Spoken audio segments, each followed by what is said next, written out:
Hi, this is Kathy from Kathy's Soapbox. I've been discussing renal failure and some of the things that go along with it. Today I'd like to discuss fluids and phosphorus.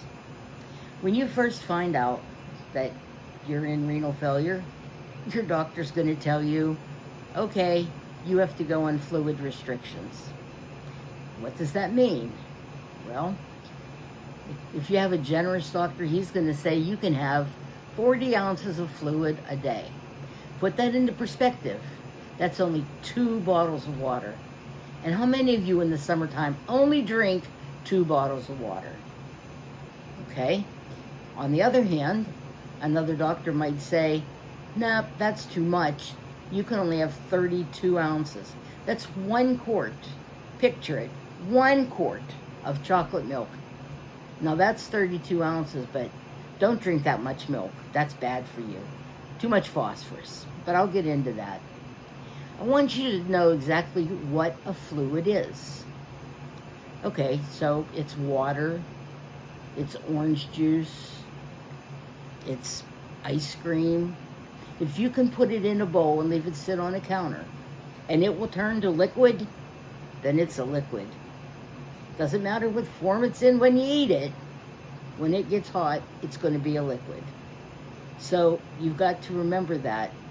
Things like lettuce and cucumbers that are great for you, and they're good for your diet, but they have a lot of water in them. In fact, if you squish them up, they're pretty much all water. And watermelon, isn't that a great summertime treat? Again, too much water.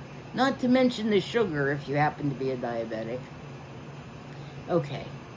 Let's discuss phosphorus a little bit.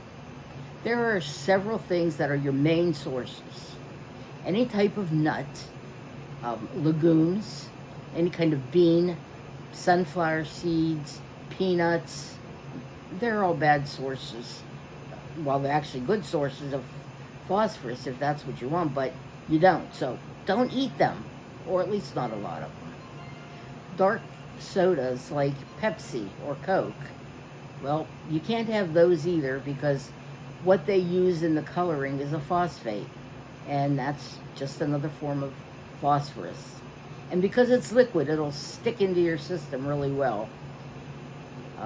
Another thing is dairy products.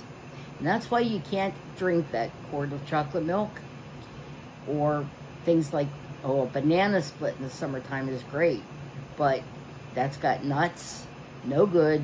Ice cream, no good. Bananas, well, that's potassium, and that's a whole different topic. But either way, banana splits are not good for you. So, dairy products in general, cheese, cottage cheese, milk, whipped cream, whipping cream. Oh, just a few examples. Now, if you like macaroni and cheese, you don't think about that little bit of cheese that's in there, but it adds up. And you should only have 4 ounces of phosphorus per day, no more than. And if you do eat anything with phosphorus, or actually pretty much every time you eat, you need to take binders, which is a medication that when you take it, it will take those phosphorus cells and bind it to the medication, and then when you go to the bathroom, that phosphorus will leave your body. Okay, I know that there's a lot of things that I haven't mentioned, but you have a nutritionist, there are nurse educators at the hospital, doctors, the library, the internet if you're willing to take the time. There's a lot of information out there. All you have to do is go and find it. Okay, that's it for today. So don't forget to press like, subscribe to Kathy's Soapbox, and share me with your friends. Until next time, I'm out of here.